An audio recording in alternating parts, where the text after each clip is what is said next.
Good morning, everybody. Welcome into another PM in the AM show. I'm your host, Pat Bernard, alongside Mike Lyra. What's up, buddy? What's going on? And of course, my guy behind the table, my man, Al Safiri. What's up, buddy? He's about under the table this time. Oh, hello. It sounds like a good time. But listen, it's a rainy, wet day here in Philadelphia. And, we had a bunch of sports action last night. Of course, all of our three winner teams did not show up. They were not ready for the task at hand. So we're going to start from the top. Your 76ers, however, out of the three, showed up for a fight. And they gave this Denver Nuggets team, with missing a handful of their starters, going and they gave the Denver Nuggets a little bit of they gave them a run yesterday, and I'm very impressed with B-Ball Paul. He wound up putting up 30 points yesterday. Oh, what's going on? Who's got porn on already? Jesus, someone turn down their computer. Jesus, oh my God, some animal, some rabbit. Guys are out of here. Wow. But no, B-Ball Paul. Good morning, Jamie. B-Ball Paul put up 30 points yesterday. Very, very solid. Kelly Oubre with 25. With 25 points. You had Marcus Morris with 17. I mean, this team came to play. Again, didn't play very, very well from Pat Bev with 17. The team didn't play very well from the perimeter, but they came to play inside the paint. You had B-Ball Paul with a mid-range game. Very, very solid effort. Yeah, solid effort. You know what? I got, like I said, I didn't get a chance to watch the game live. So I did like what all of us do. We cheat and we watch the highlights, of course, and kind of do like the little condensed game, I guess you could say. To me, the five that the Sixers put out there against the five that Denver put out there, like this should have been such a lopsided game. Looking at it, and yet the Sixers they lost by 6. I mean, but no Embiid, no Maxey, no Melton. I mean, the Sixers showed a lot last night, and I think going forward, guys, I want your opinions. Do you think by maybe these guys getting a game like this is going to help them maybe going forward in the postseason to where these guys can be on the floor together and know that they can hang? I mean, Denver's one of the top teams in the NBA, and they hung with right. No, number 4 in the West. But let me ask you, Mike, to further your point, and here goes a harder question.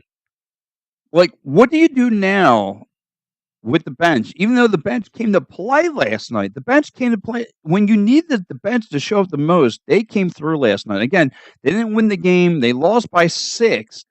But however, I mean, they came to fight. I mean, again, you got a dogfight out of Marcus Morris. You got a dogfight of B-Ball Paul. I mean, is it just one game and it's like, well, the Sixers can always give the Nuggets a run. But I mean, or is it just, you know what? I'm gonna hold back from making any kind of solid moves. Hey, what's up, Dives? He looks like he's getting excited about the discussion of what we will have shortly on yes, Kellen Moore with the OC signing and to complete the new coaching staff in Philadelphia. Yeah, we're definitely going to dive into that because I really want to dive into both coordinators. And actually, Pat, when we do discuss this too, there's another coaching opening for the Eagles that I'm really got my interest peaked, but we'll talk more about that after. Right after we got like I said, guys, we got a lot on our table. We have a tall task. We have a tall order. We're going to get through it. You know what I mean? We're going to get through every position. Whoa. Oh, sorry. Go ahead. Whip it down. Put it down. Whip it down here. It's the Lord's Day, man. It is. I'm sorry. You know what I had for breakfast? I just had a banana. I just jammed it in my mouth and I rolled. Like everything else that never goes in had that to chew black hole. once. No, just gargled it down. It was easy. See. Just curse. It's organic. You might as well get ready for the lake of fire, dude. Just get ready for it. Just get ready for it. No, so he is the lake of fire. Hellfire and brimstone. Here comes Pat. But anyway, let me get back to let me get this back on track here. So, Mike, I'm going to ask you. The bench showed up yesterday when needed. Again, you had Nick Batum, didn't give you anything, but however, everyone else did. Marcus Morris, 33 minutes, 17 points. B-Ball Paul, 42 minutes with 30 points. Again, double-double like you mentioned at the beginning of the show. rebounding, 13 rebounds, 10 defensive rebounds. This guy was a machine yesterday with a mid-range game and everything. You had Kelly Oubre with 25. You had Patrick Beverly with 17. Mike, again, when the bench showed up, they came to play. And our boy Korkmaz had he had 3 points. Yes. I mean, here's a guy who's been wanting to be traded, wants time on the floor, but yet when he gets his time, he poops the bed. And I think they can make a change there. But Diego, what's going on, brother? Yo, what's up, buddy? What's up, Diego? But yeah, I mean, for me, honestly, looking at this Sixers team, like I said, if you looked at the starting lineups for yesterday's game, and you saw like that lineup that Nick Nurse had to put out there, you're like, dude, I'm gonna go paint my room for the next 3 hours. Yeah. Because you just looked and was like, oh man, this is gonna be lopsided. But yet, throughout that game, as I was watching the condensed game of it, they showed a lot of fight. And you know what this comes back to, Pat? Comes back from the attitude from the head coach. Yes, I agree. If this was a Glenn Rivers led team, they get blown out by 40 points yesterday. It's a scheduled loss. Okay? Yes. Nick Nurse has these guys ready to go. And to piggyback what you just said, I'm going to go with this one. Again, this is not the best three-point shooting team by any stretch, but this has been the best rebounding team that I've seen that with the Embiid era. Again, I gotta see. I mean, they rack up rebounds. They just rack up rebounds. They had 31 rebounds yesterday, 44 rebounds yesterday. 31 of them were defensive rebounds. So, I mean, this team does really, really well in the paint, getting rebounds, and again, assisting each other. This is a good team to be a part of. And now I'm going to ask another question, but before I do, here goes my man Mitch. I mean, my man Dies. I'm sorry. Squirrel. I love the effort from the Sixers last night, but it was a very predictable loss. No playmakers or creators, and the offense took a dive with 5 minutes left. 2 total points in clutch time. Right, and he's got a point there because, like, again, you figure if they get just a few more buckets, they probably win that game. He said this team needs a playmaker in the worst way. Listen, and Dies is right. Listen, the team does need a playmaker, and listen, maybe they make a significant move at the trade deadline. Who do you go out and get though? That's my question because I know. But let me, and to your point though, too. Do you really make a move, or do you? What if you bring in the wrong guy? Because I think this team is more about team chemistry than anything else. Well, they need somebody, and that's evident because, like I said, with no Maxey, no Joel last night. Do you make him like the guy I've been looking at and who's been linked to the Sixers really all year has been Zach LaVine, but are you going to give up the farm to get Zach? You know what I mean? And so. I don't know. Maybe Dibes could answer this of who he may want to come in here if he wants to put it up. Yeah, I you know what? I think the team though, with Chicago and Mitch actually brought to my eyes, they play better without Zach LaVine. So I don't know, but again, like I said, you need that another ball handler to come in here, a nice consistent shooter, because if you're going to make a run for the chip. That's all that matters, and it's so fun. I was listening to the broadcasting, to the national broadcasting of the game yesterday, because I want to get their aspect. I mean, no disrespect to Katie and Ala, and I love that team. Good morning, Joe. What's up, brother? What's up, Joey? But to me, it's I wanted to see what they said, and so the one commentator said, "Well, Joel Embiid, according to the community out there." Joel Embiid doesn't play unless he has his full roster with him. I was like, hold up, time out. You can't make that assessment. You can't make that. Wait. Who said that? So no, someone from the National said that according to the community out there, Embiid does not want to play unless he has his full complimentary lineup, full starting lineup. I don't know about that. And I said, nah. Wait, what was he missing? Maxey, Tobias. Tobias, that's right. Yeah, Tobias didn't play yesterday. So you figure, they took the top 4 guys out of their lineup. Yeah. Right. So I'm sorry, but if you take the top 4 guys off of Denver, okay, they're not right. They're not winning that game.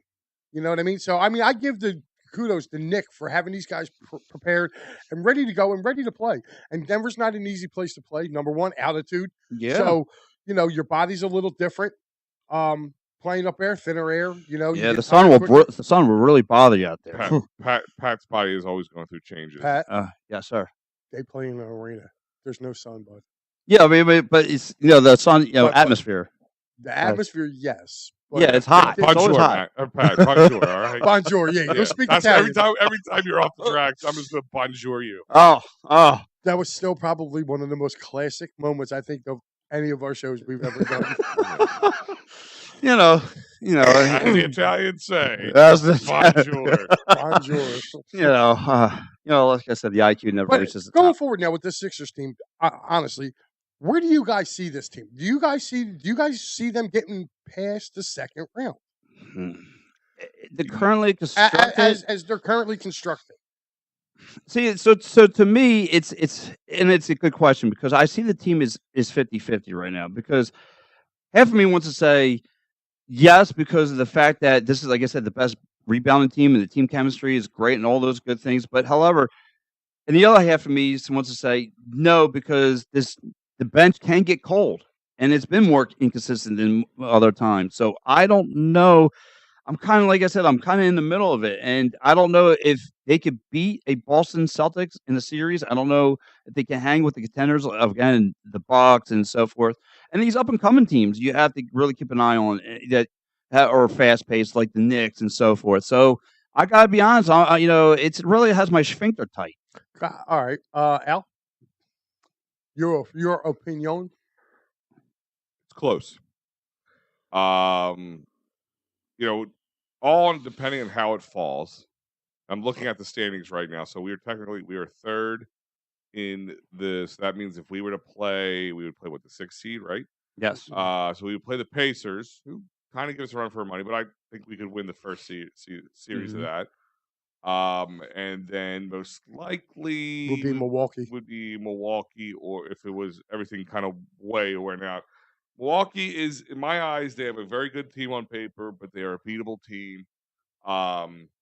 And now with Doc Rivers, They're definitely beatable. maybe you can get to the second round. Here's the thing. So if you take a look over the last, I agree with what Dive said a little earlier. They're still a playmaker away. Now, I'm not a superstar, not like this big time, either an aging superstar or some big time player who's going to be Batman A and Batman B with Joel Embiid, but another star, like another Tyrese Maxey or a ball handler, somebody who can Ben get in Simmons? the open, shoot. He's more of a defensive guy if you brought but him I'm in. saying, but he can facilitate the ball. Like I'm not saying he can't, but would you bring him back? It would all be. There would have to be. There's stipulations. Yes. Let's see what the AOC only lost by 6 without Embiid, Maxey, and Tobias' team is built right around Embiid for once. Guys play the role the right way. Could use one more score like a Levine. This team is compete for a cheap chip. Well, Okay. I'm Pat Bernarding it up. Yeah, that's all right. It's all right. I can't read. We know this. Yeah, hello. I only go by pictures. So, I still think they need, to answer the question, kind of along with Diego just said there, I still think they need another key cog. They don't need a superstar. They don't need the main component. They just need a key cog. Levine, yes, but it doesn't have to be Levine for me. It really, How about I would prefer somebody who wouldn't make that big of a splash. I wouldn't be to be Batman without there being a so then you wouldn't question. try to do the trade with Brooklyn to try to get, not just Simmons, but what's his If face? it's Bridges, Bridges, yeah. I'll sell Pat for it. Yeah. hi, I'm going to Brooklyn. Yeah. Yeah. So I mean, my take on this honestly is there's a different aura around this team this year. Yes. And I think that's coming from the coach. I really do. I believe that the Sixers can get past. I believe the Sixers can get past the second round. And to be honest with you, I think the Sixers are going to be the number 2 seed. You know what I mean? Behind Boston. I think it's going to be Boston and the Sixers. It's going to be those two teams. I mean, I really do. I mean, I don't know if they do division winners. Like if it's, like kind of like football. I don't know how the NBA is structured, or they just do the top 8 teams. It's the top Well, 8 team. I don't think it's. It does. I don't doesn't think matter. it doesn't reseed. Okay. I don't think. Okay, so what I would, like I said, I would definitely, I can definitely see the Sixers not only catching Milwaukee, but passing Milwaukee and taking over that second seed. And then now it's a 2 little games different. behind.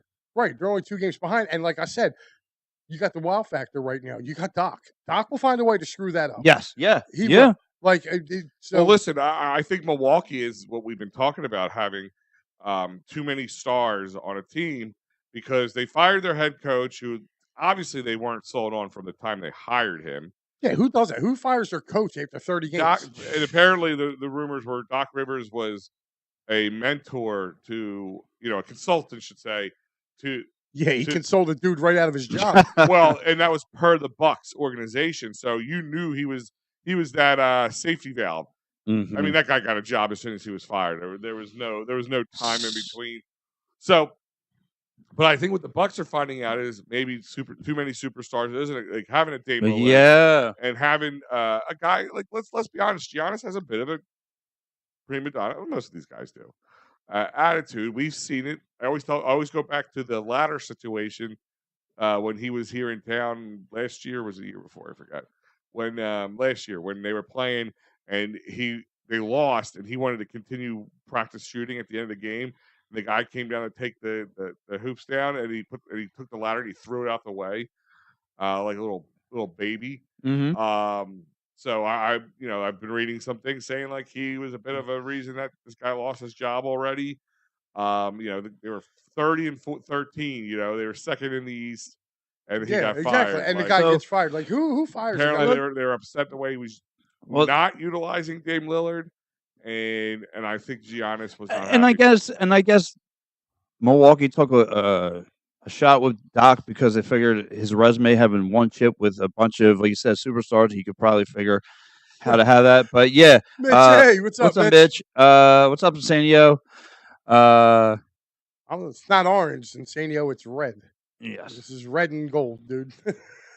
Muffler Mike, what's up, buddy? So the Embiid won't play without a full team narrative is as dumb as the Embiid won't play against Jokic in Denver.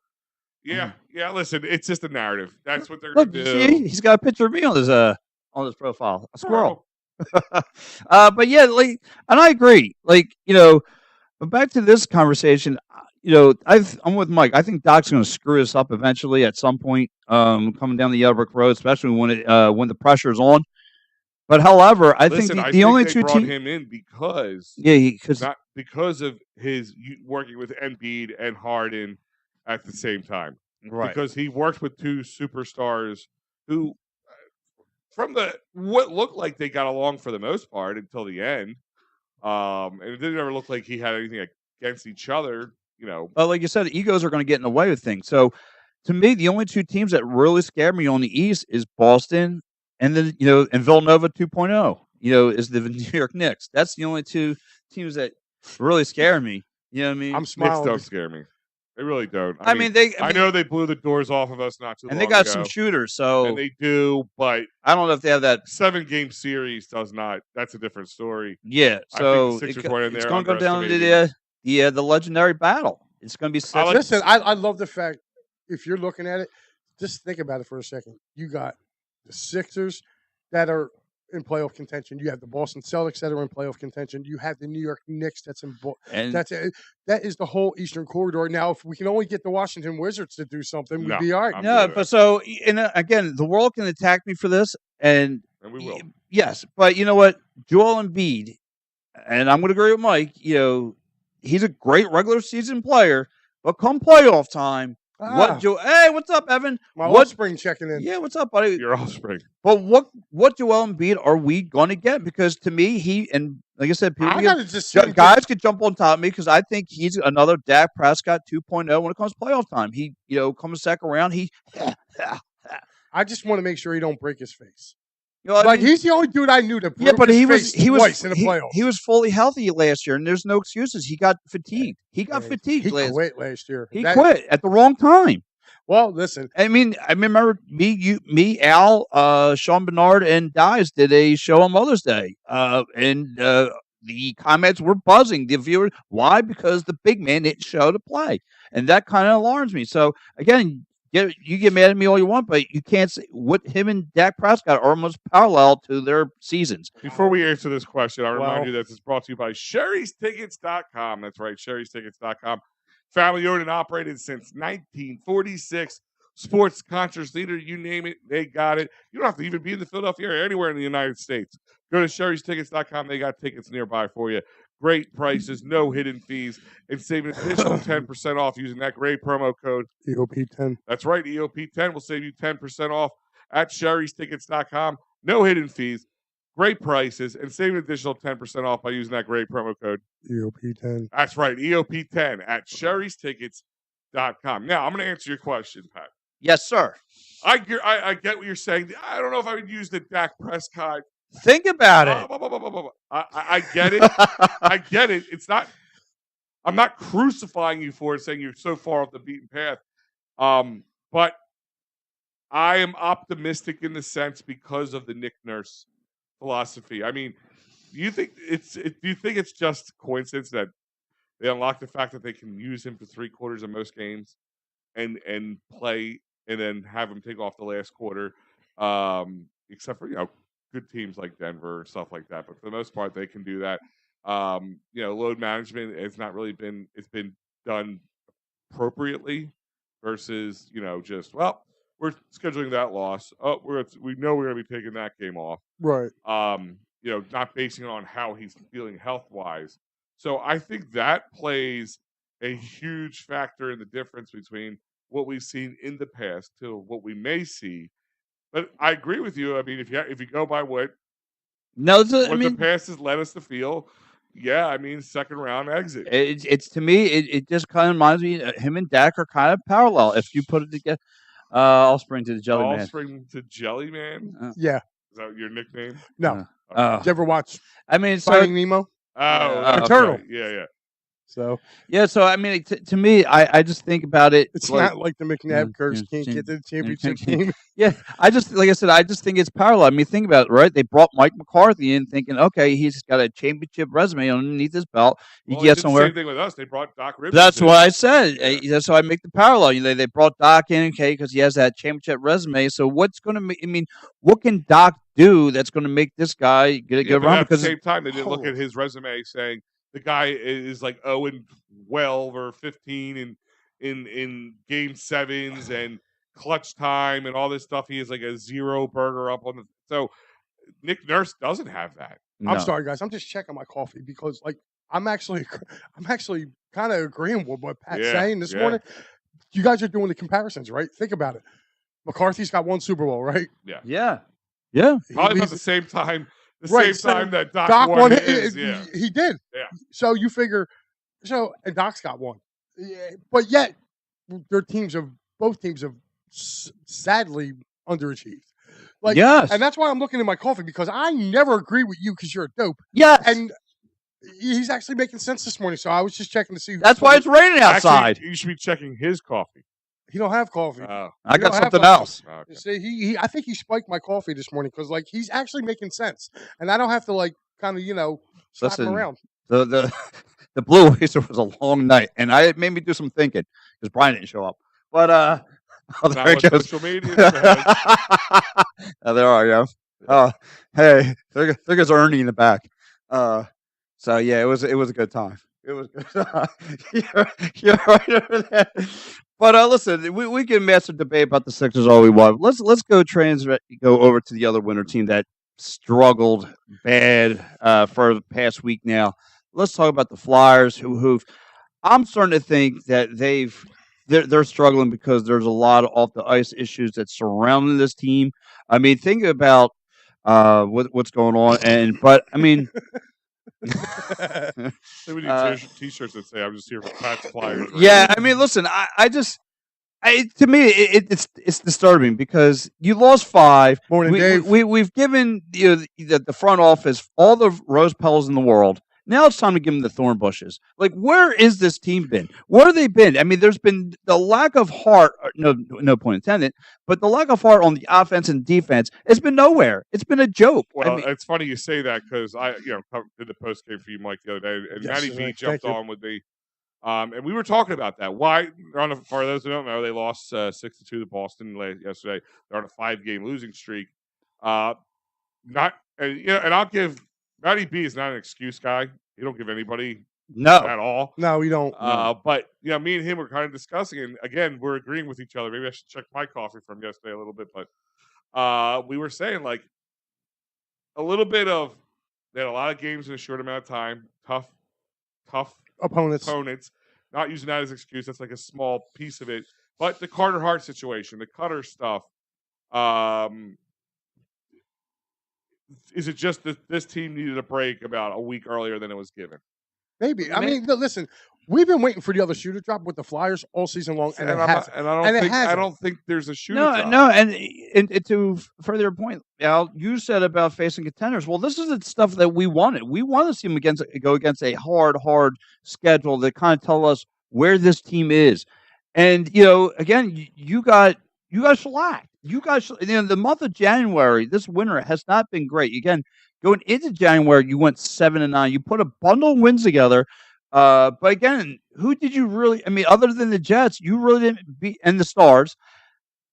Again, you go against Avalanche, you get smoked 7-4. You lose Owen Tippett. So I mean, and now you lose 5-3 against a basement feed bottom feeder Senators team. You lose to Tampa. You lose to the Red Wings. You didn't even you put up a goose egg against the Red Wings. And then you come home yesterday thinking, all right, you're going to have the barn all set and ready to go for the fans. Are going to be all rah-rah. And again, you got the doors blown off. Recce Hall of Flyers. Yeah, Hall of Fame Day, yeah. And nothing. This team just didn't show up. It was just that bad. Well, it's not that they didn't show up. I mean, they look out of sorts. They really do. Yeah, they look out of sorts. And the one thing that you kind of got to tip your cap to, especially Tampa and Boston, is one, these guys are. We'll get to this in a minute, Steve. Yeah, we'll be touching that in a minute. But we'll touch on everything, bud. Yeah, hard to follow that one. But they went through. These are experienced teams. These are battle-tested teams. Yeah. Okay. When the Flyers were getting away with maybe some stuff with some mistakes that they were getting away with, good teams like these teams will capitalize on that. That's what you saw yesterday. Mm-hmm. They made mistakes yesterday. They turned the puck over. You cannot turn the puck over. The Flyers' strength this year has been their defense. Okay. Yesterday, their offense put their defense in bad situations because they kept turning the puck over. You cannot turn the puck over against good teams like Tampa and Boston because they're going to make you pay. That's why the Flyers were in a 4-0 deficit after the first period. And like I said, David Pastrnak, I mean, the minute he got that puck yesterday, I mean, he tattooed. He's just one of those guys. Dude, he tattooed Sam Harrison. I mean, every which way possible. Listen, 2 goals, assists. He's an all-star for a reason. He's probably their best player. Yeah, I mean, he was really, really nasty yesterday. A game where you didn't need Marchand. Again, just he kills the Flyers. Bergeron too. Bergeron and Marchand. They have epic games against the Flyers. I don't know if Bergeron's still with them or not. I know he was with them. He was their captain last year. I think I saw what was the stat said he's tied with Lemieux and Gretzky on how many hat tricks versus the Flyers. Yeah. He's talking about Marchand or Bergeron? No. Pastrnak. Oh, yeah. Like 4. They all have 4. And he was 1 goal away from breaking that record. Mm-hmm. And listen, he's a stud. He is a stud. And hey, like it or not, he is. Yeah, he is. And that Boston team is just a machine. Like, again, even though, I know my boy Insanio will chime in and say, we'll wait till the playoffs get here and there'll be a first-round exit. But right now, in the regular season, man, they are a machine. And they click on all 4 lines. Yeah, they do. And, they got guys like McAvoy on their back end, quarterback in their back end. Like, they are a really good team. And you got to play when you play a team like them, you got to be playing your best hockey. And right now, this is what happened. The Flyers are not playing their best hockey. And you roll up against a team like that who's very good. You're going to get scores like you got yesterday. Only bright spot, Tyson Forrester. Again, another young gun he's starting to get hot. Remember how Pat brings it up. As soon as one guy cools off, another guy comes right back up. Me and Matty B were talking about that. Like, it just, they can't be all hot at the same time, it seems. Can you imagine if they do? Yeah, I mean, and to a saving grace, they haven't really fallen out of their position. They're only down to the third position. Luckily, the teams behind them are also losing as well. So, So yeah, the Islanders hit a skid after they hired Patrick Waugh. mhm. They're hitting a skid. The Devils. I mean, listen, everything's right there for the Flyers. I mean, it really is. You take a look at it, like you just brought up. I mean, they're at the All-Star break now. They're going to get a break, and, a much-needed break. Maybe they can get refocused, and they're probably going to get some guys back a little healthier. So, kid bringing up, he goes, "How about those stadium jerseys?" Yeah, me and Al saw them the other day. They are a beauty. Hopefully, we are. I heard a lot of people pooping on it yesterday. Oh man, they're awesome. Hopefully, Al, we're there. Yeah, yeah. Let's go. We just Steve said we aren't deep enough offensively to lose someone of Owen Tippett's. Yeah, you're right. Like they aren't deep enough from that. I mean, listen, the goalie situation has become a big situation, and if you go to the post game, me and Matty B talked about like Cal Peterson cannot be your number 2. So I mean, and is Sam Erson feeling that heat from the whole situation too? Because he was number 2 technically, right? He was playing carefree. Now all of a sudden, he's the guy that's got to stop. Well, that's we talked about that before coming on air. Me and Mike were saying it's like when being that number 2 guy, you want to fight for that number 1 position. Well, now you are the number 1 position, and you haven't shown up. And to me, I hate to say this to the Flyer fans, but if this is going to carry out with Carl Hart not being on the ice for the Flyers, do we need to find ourselves a goalie?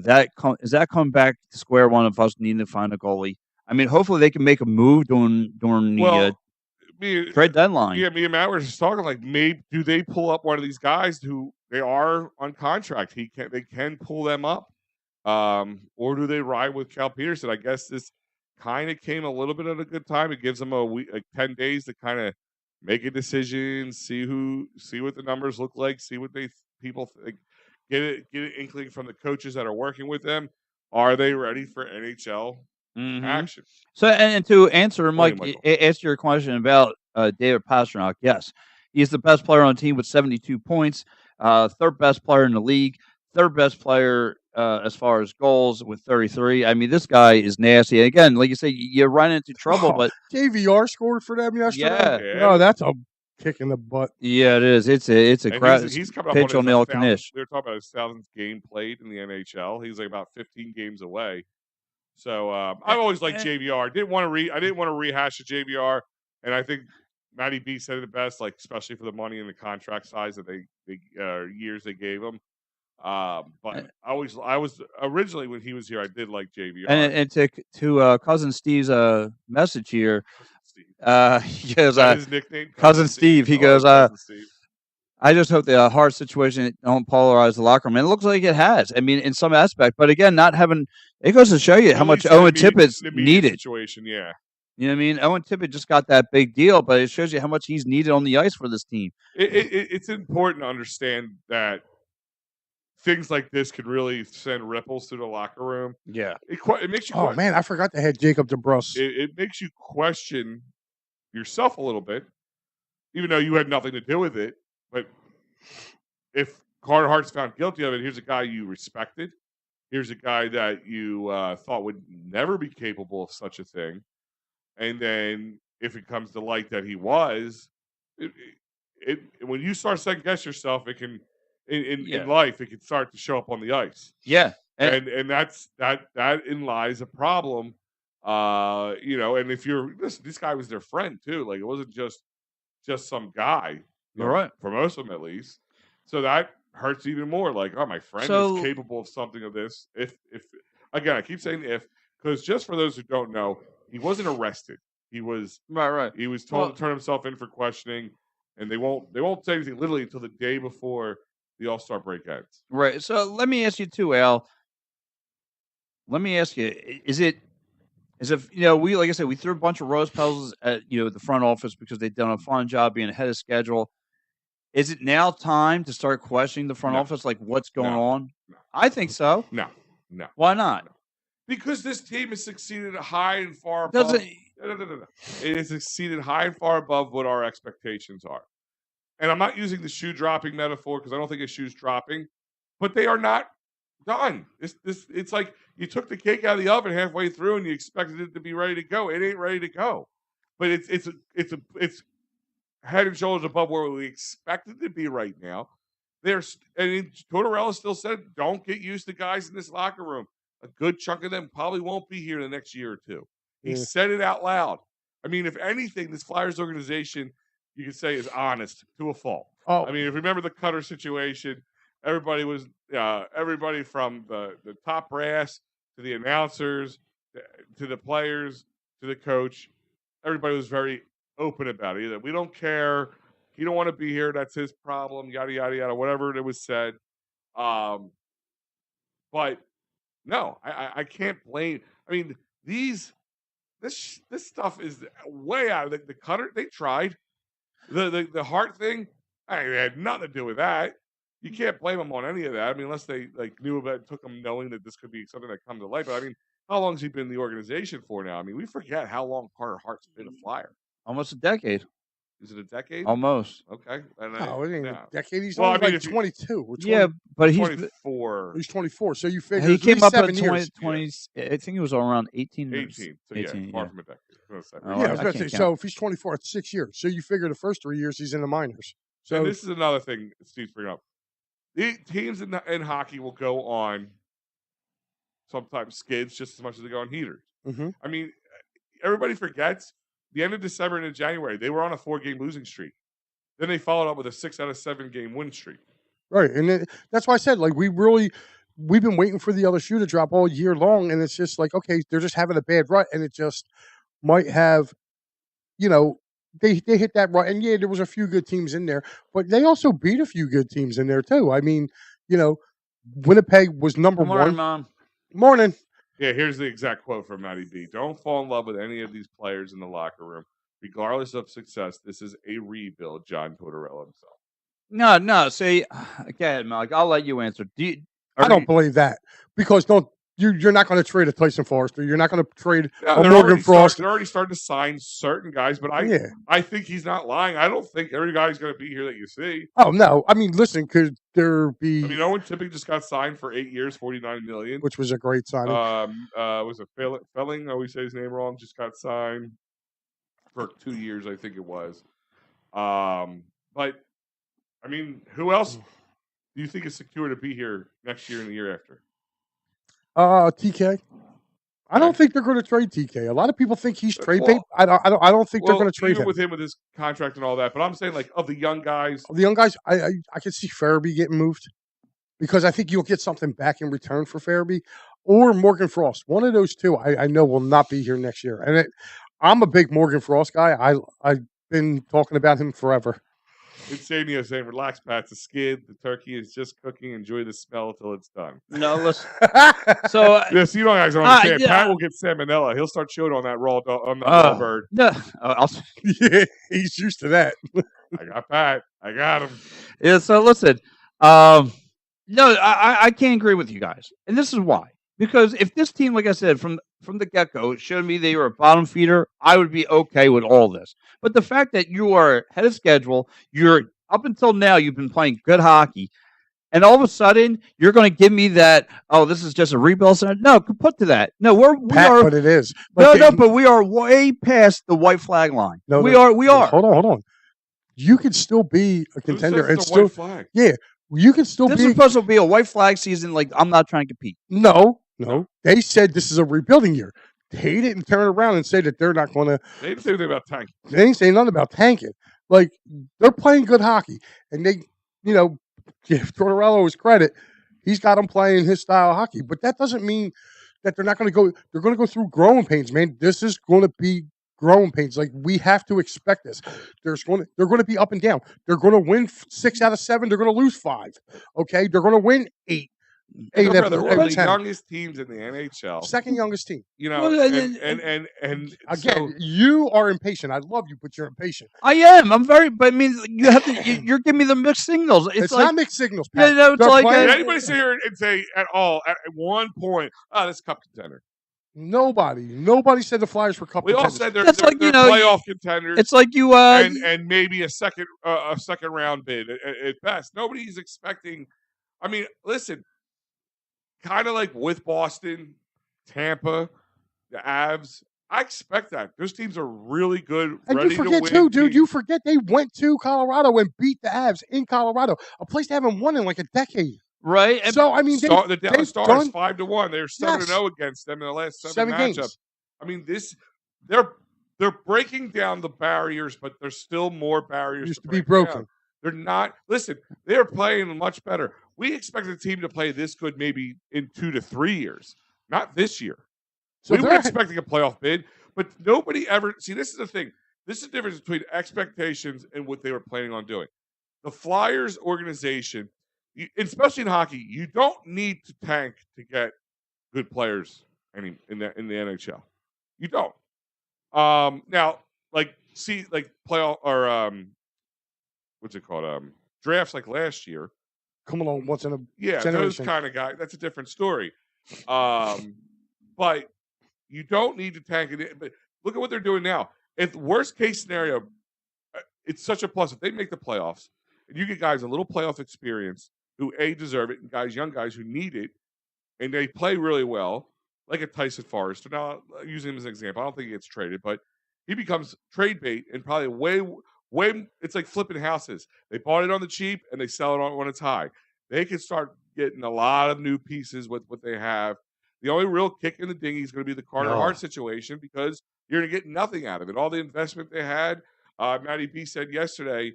He said that there's different. They were trying to trade him, but this kept looming. This situation was looming until there was any. Nobody wanted to take anything for him. And they were trying to get. They weren't going to get him for a bag of pucks. Yeah. Right. I mean, like I said, I just can't. I can't go with it. I just to me, you're showing me you're because tomorrow is Cousin Steve. you can't. You can't rely on future picks and all that. You got to take what you have now, and you got to show me. So if they wind up being sellers at the trade deadline, I'm going to be furious because you show me you're a contender, and you're supposed to be buyers to try to further advance. But Pat, I think they're going to be both. I think they're going to sell, but I also think they're going to buy too. But again, this is a rebuild. Who's they're not forced to do either. That's they're not forced. They don't have to do anything. This is what you've seen the success that they were having with this season, and like us, all of us being fans, you want them to continue to succeed, and you're seeing them hit this kind of roadblock, and you're like, dude, come on, man. I understand the frustration where you're coming from with this, but again, you have to take a look. He said, my son's saying, would you kick the tires on Kane? I love you, Evan, but no, I'm done. I'm done on him. It depends on the cost. Depends on the cost. If you get them for a bag of pucks, you're taking them. I don't care who. Gillick, 2006, baby. Yeah, I mean, this is you got to give them a chance to operate their plan. Is what I'm saying. So, in essence, Pat, what you're saying, because they had some early success, yes, you're blaming them for that. No. Yeah, you are. Yes, I am. I am. So because I am blaming in your eyes, they should have just been bad.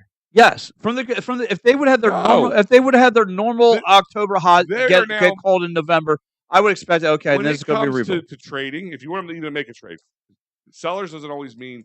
I mean, buyers usually consists of trading, correct? Mm-hmm. So you need value and stuff. If anything they did, they just up their value in a lot of their players. So when trades come down, they don't have to sell the farm to get one player to make a playoff run in a rebuild season. If they need a trade for a goaltender right now. No, they don't. Yes, no, they don't. No, they don't. No, they have a huge pipeline. They have a pipeline of goaltenders. 10 days. They have the Russian guy. I always forget his name. And he's ready to go. He's not in Russia. Yeah, he's not in Russia. He's on his. I believe right. I believe he's either in Reading or on his way to Allentown. But that's for the future. I need a guy. No, it's not for the future, dude. This guy is ready to go now. Well, then bring him in now. He's 7-8 the season. 10 days, Pat. They are on the break. They do not come back until February 6th. Right. February 6th. It is the 28th of January. Tomorrow's not promised. I need you guys to play right now. No, you need to take a pill and just relax. No, I have smoke or eat a smoked sausage, something. Oh, hello. I could go for that. What I'm saying is, man, you got to pump your brakes a little bit. You're seeing the success, and you're like, okay, they're all right. So they're not as bad as we think, and we need to hurry up and just add all these pieces and get to. No, dude, calm down. They have a plan in motion. Let them. Oh, he is orchestrate in the plan. Russia, just not the KHL, another league. He can come. Okay, that's what he said. All right, I knew Matty B said he could come. I didn't know where he was at. They got to show me again. You're showing me you're a contender. Well, start thinking like a contender. Start playing like it. You're playing against contender teams, as the past week, and you fell apart. Dude, they fell apart because, like, Cousin Steve, Pat acted like he found a cold sore on the wrong spot of a girl of his dreams. Yeah, I mean, It's a good God, point. dude, It's a like good point. you are just so I don't have impatient. the antibiotics to get rid of Pat. Yeah. No, I don't think there's an antibiotic strong enough. no. I'm just saying, man, you got to be more patient, man, with the Flyers. You do. Like I said, Listen, Pat, you signed up for them just to make the postseason. Did you not? yes. Okay, then. So who cares? As long as they get an invite to the dance, anything can happen.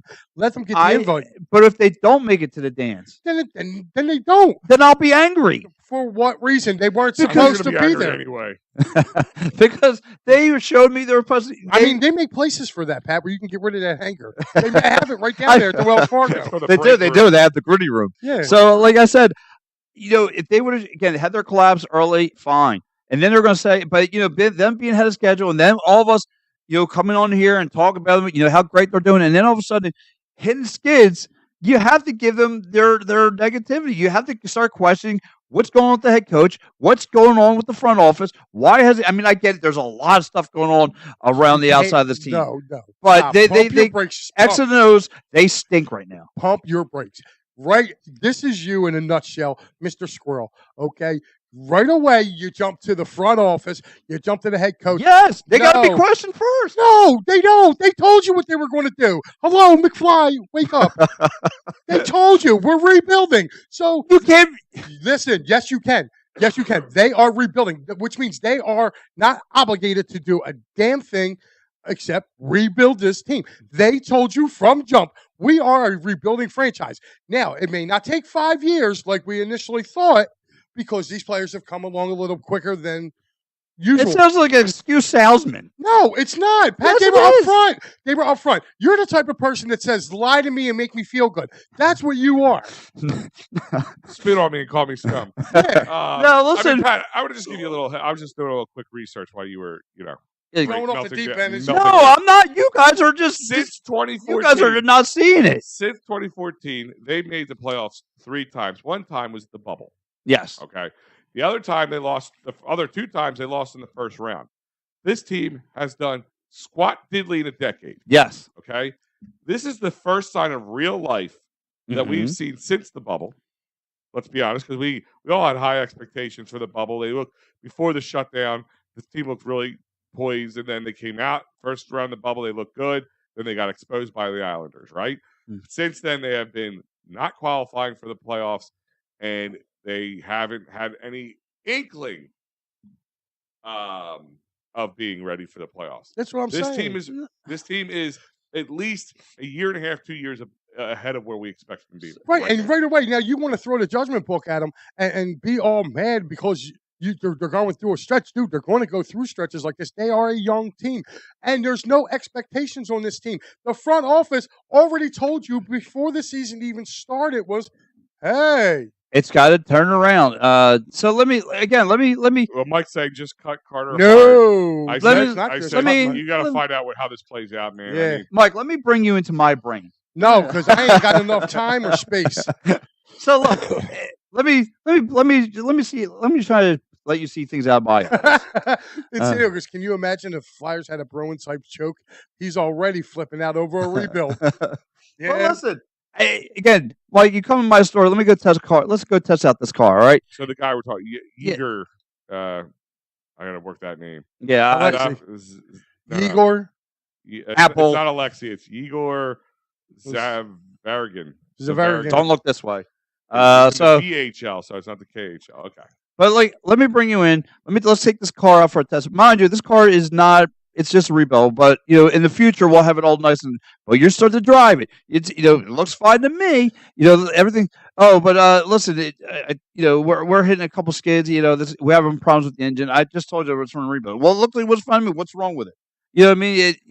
Things Pat, starting to Pat. no. It's like a contractor comes. You says, "Sir, you have a leaky roof. You got to replace the roof." You just start dumping the gasoline on the floor, don't you?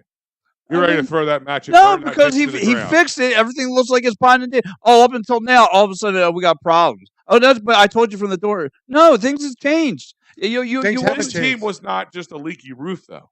This team was a haunted house, brother. It was a dumpster fire. Yeah, I get it, but it's changed now. It's not changed. It changed in your squirrel mind because they're doing well. So they're because it's I don't know. I'm confused. I am confused with you guys. These are the goalies in this system. I am not. Mate Tomek. Ivan Fetisov, Alexei. No, I need Matty B to chime in here. I mean, Matt, am I wrong? Or literally him chiming in. No, but I mean, that's him. Right there. Am I right? Am I wrong? No, listen, you're not going to get your Mayfair brother to. Yeah, I need him to come in because he's me and him share the same pupils. Yeah, but I think Matt of all people, the most realist. Yes. That's what I'm saying. Like you're getting upset. Because they're going through a skid and you're flipping out, dude. Remember last year we had skids that lasted twice as long as this. Yes. How many 10-game losing? How many 13-game losing streaks? We had at least 3 10-game plus losing streaks. And I was fine with it because I knew they were going to stink. So that's my problem with you, Pat. But it's okay if you know they're going to suck. If they're going to be good, you better be the best. And the best part about it is you have no in between. No. And the best is this knucklehead was the one who came out here before the beginning of the season and went, I got a sneaky feeling that this Flyers team's going to be pretty darn good this year. Right. And I think that So you have to go with the expectations. Now you got your out of my head. Yes, you can tell. You have to start thinking like a contender. But listen, we'll say this because our blood pressure's getting just ramped up and everywhere else. Yeah, because I got to deal with it. I don't know if it's ours and yours, and ours is because of yours. Ours is because of him. Yes, guys, just remind you, this is brought to you by PhillySportsTrips.com. Speaking of them great Flyers, go check out the Stadium Series this February the 17th. Flyers, Devils, outdoor at MetLife. The whole package is super. It's super affordable. It is ticket, game, food, bus, experience, the tailgates, transportation, the whole 9 yards. The tailgate's worth the price of admission alone. Just the tailgate alone, it is amazing. And you know what? You're like, maybe I want a little warm weather. I want a little Florida action. You can go to Tampa. They have Tampa, Clearwater set up. They even have a Flyers/Phillies Clearwater trip because at one point Flyers will be playing Tampa in March, so you'll be able to get a double dose of Flyers and a Clearwater Phillies game all in the same trip. Go to PhillySportsTrips.com right now. Sign up. Tell me OP said. Come on, man. That sounds like a 2-for-1 deal. I mean, if you guys love your Philadelphia sports teams and you see Al and Mike will tell you. Here you go. You asked for it. You're going to get it.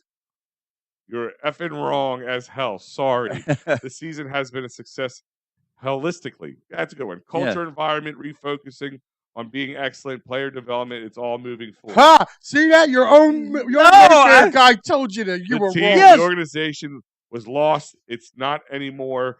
But we are on the first floor right now. Thank you, man. No, we're not on the first floor. Thank you. See, now, what? Honestly, I'll disagree with one thing. I don't even know if we're on the first floor. Maybe we're on the first or second floor. I think the first floor would be still... Mike Elver never reaches the first floor. I think that the fact that they're in the playoffs contention puts them close to the second floor. But this is a high-rise, bro. First, second floor, you still got a lot of floors to go. Yeah, listen, we got. But listen, let's continue on the other winter team because... Mike, I'm going to go right to you. The Eagles made a couple moves immediately. Out the door is... I'll go right with you. Vic Fangio is going to be your new DC. How do you feel? Like it. And the reason why I like it is not because of that move. This move is this move should have been made a year ago. Honestly. Well, they wanted him a year ago. Well, here's what happened. Gannon, believe it or not, the week between the week between the Super Bowl, the 2 weeks, the 2 weeks or whatever, Fangio accepted the Miami Dolphins job. Well, actually, he was under contract with us during those 2 weeks. He was, but it was up until whatever. Before he ended up going there, he ended up signing with Miami, so the Eagles couldn't retain it. Well, they get their guy now, okay? But the thing that I'm liking about it the most is that this guy is actually kind of. He's not changing his philosophy, but he's more or less. Thanks, Dave. He's more or less kind of incorporate new things with his very own system, which, by the way, his system by far, if you talk to guys like Kyle Shanahan, McVay, all the top quarterbacks in the league have trouble beating his system. This is why the Eagles wanted him. But the thing I like the most is here, first thing he did was Nick got rid of some other people, and now you got Mike Caldwell and Joe Barry interviewing to be the linebackers coach, which I am fine with. So that tells me right there, especially I like Mike Caldwell. You know, he's former Eagle and everything. I hope they get Joe Barry from Green Bay. I think if they get him here, he's worked with a lot of good linebackers. So is Mike. I mean, they can't go wrong with either one. Right. But this is to me now. I feel better because now I think for the first time in a long time, I think the light bulb's going off in somebody's head down there at NovaCare 1 that you need linebackers. Yes. So I agree. And I really do. And if you look at Vic Fangio's systems, Vic Fangio has linebackers. He always had linebackers in his system. He has to have linebackers. So I think they're changing their philosophy on that, which is a good thing. Kellen Moore being brought in as the OC, I know we're going to hear, I don't know, we'll hear, but you'll hear a lot of chatter from Dallas fans that, you know, he wasn't this, he wasn't that. I want to see what this guy can do without him having to answer to Mike McCarthy. Because I think in his situation with Dallas, a lot of people forget, you know, Dallas had the number 1 ranked offense when he was their coordinator. He was their coordinator. They were ranked number 1. Now, my thing is, was that McCarthy and him together or wasn't? Because we've seen what McCarthy did kind of without him. I mean, they were kind of topsy-turvy this year, the Cowboys. I mean, they could score points home. They got on the road. They were a different team where they were scoring points with Kellen Moore. So I'm not saying that Kellen was the reason why, because you look at the Chargers were the same way. They were feast or famine this year, and he was their offensive coordinator. So what he brings to the table, I don't know. Well, that's what, I'm curious to know. I know, like I said, I know. I like to get in the minds of Cowboy fans right now going, good luck with that, Philly. Good luck with that. Well, the only thing is, and like with the, and you know what? I've seen and talked to a few Cowboy fans. They were never really kind of happy with Kellen Moore and his offense. So, it's going to be interesting to see what some Cowboys fans say. My thing is I don't know what we're going to get with him. You know what I mean? And the thing is, like I said, I don't know if it was all his fault in Dallas, but I do know one thing: Dallas had the number 1 ranked offense in the NFL with him as their coordinator. Well, and they were putting up points. Should have the Eagles waited out some more? If you were Howie, if I was Howie, Eric Bieniemy would have been signed. The day I would have had Eric Bieniemy. Well, here's my thing is, and I'll tell you what happened. This is my theory. Mm-hmm. And on my show on Wednesday nights with Joe and Fred, we talked at depth about this and our thoughts of who we wanted and all that stuff. And I agree with Mike. I think Eric Bieniemy was the top of my list. Yes, but I didn't see it happening. And my reason, I said Kellen Moore is going to be the guy that the Eagles pick, and obviously I was right this time around. And it's not about being right; it's about the situation. He fits the mold, right? He's happy offense. His offense has a lot of motion, has a lot of wrinkles in it. We could run a lot of the same play out of different packages, which is something they're really looking for. Mm-hmm. And he's going to be a yes man to a point. He's not going to be a guy who's going to make waves. Unfortunately, Bieniemy has that kind of stigma with it. And the only thing is, you would have thought, because, hey, Andy Reid tree makes sense, blah, blah, blah. Well, Andy Reid's been long enough away, and I don't know. The only person who may want that is Jeff, maybe Howie. But they don't want somebody who's going to push back. That's why you don't even hear them even talking about looking at Harbaugh or even looking at Belichick. Belichick or anything. Tomlin. Well, Tomlin's staying in Pittsburgh, so Yeah. he's not going anywhere. But I mean, looking back at this, like I said, to me, I thought the interesting thing is that they got rid of the linebackers coach, and then Mike Caldwell, who came to interview for the came in and interviewed for the defensive coordinator. They kind of try to keep him around. So he said, not a fan. Not a fan of Kelly Moore's tendencies or philosophies at all. But it will look way better than the boot sandwich we were fed this year. Oh, I believe so too. Listen. Well, it's Mike says it here. The Eagles are hiring 2 veteran coordinators to let Nick focus on more coaching. That's exactly it. But what's Nick doing then? And it's my question. Yeah. And I had to always say this. And I got roasted by Fred and Joe the other day because they're like, Al, you want to fire him? I know I say that. I don't want to. But I just don't see his value. And that's why I'm trying to look at it from a cold, calculated, scientific way. Well, I can see why people are going to give him another shot. Because, again, he got you in the playoffs 3 straight times. This is his one. Again, you go from the Super Bowl to getting knocked out, but I get all that. However, it's the way the team collapsed. And that's the thing that hurts a lot. That bothers a lot of people. That's why a lot of people want him out of here. We used to blame. Morning, Eileen. Good morning, Eileen. So, again, this is why it was bothering a lot of people. It's just like you said, Mike. It's the way they collapse. Not put up any kind of dogfight at all. Ken Fry checking in. What's up, buddy? Kenny the Bat Fry? Yeah, he goes, sometimes a corner that struggles with that one team that thrives is another one's because it boils down to the personnel fitting their scheme. Yeah. I mean, listen. But a good coordinator, in my eyes, also finds a scheme to fit the personnel. Yeah, but listen, and a lot of people say, "Oh, it's going to be ass happy" or whatever. I disagree with that because I've seen a lot of Chargers games this year.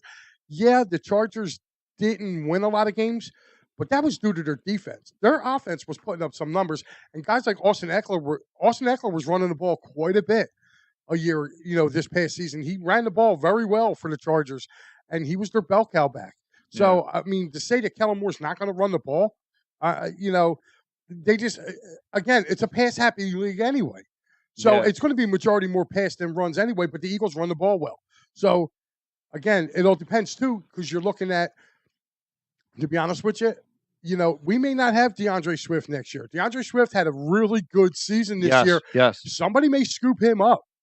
Again, a guy like Austin Eckler, he's a free agent as well. To be honest with you, if Swift does not come back to the Eagles, I don't think he does. You don't think he comes back? I'll tell you why. Why? Injury history. It's just DeAndre. Oh, so you don't think he's coming back to the Bills? I don't think they're going to. If it's for a bag of balls, sure. But if he's going to want anything more than $1 million, $2 million, they're not bringing him back. I'll tell you right now, they are using it and dispose of running back type organization. I just don't see it happening. No. Well, the one guy I want them to go get is a guy playing this afternoon for Baltimore, Gus Edwards. Oh yeah, who doesn't? He's that big. You talking about a bell cow back? Yeah, guy who can drag people. That's who I want here in Philly. If you can't get him, then I would go after Saquon Barkley. Really? You're going to kick the tires on Saquon? Damn Skippy. Yeah, but he's not going to come in. They're not going to pay what he wants. I don't think he's going to get what he wants. I think, like you said the other day, Al, when we were talking, the days of getting $5 million a year, it's just not. It's not going to be. Yes, anymore. I mean, I just don't see him coming here without at least the years or the money. Well, here's the thing. I think they give him probably minimal. I think they give him a year or two longer than what they want. So let me. Mike said I would have fired Nick and cleaned house. If the players didn't back Nick after the epic collapse, I think Nick could have been fired.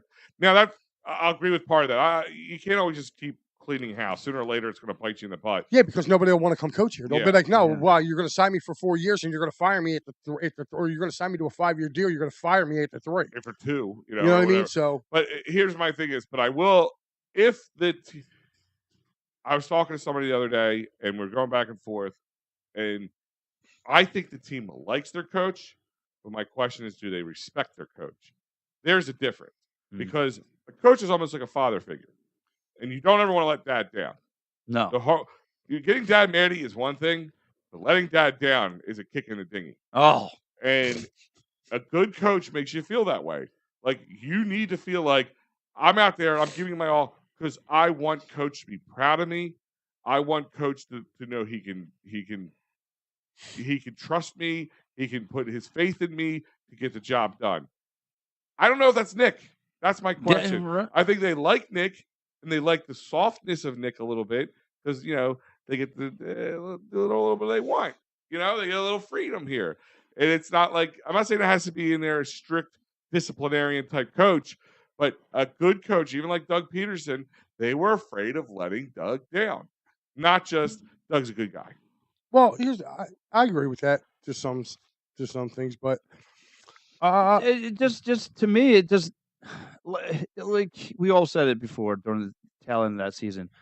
We all know he lost that locker room. I don't know, you're going to bring most of these guys back. I mean, are they going to answer to? Are they going to?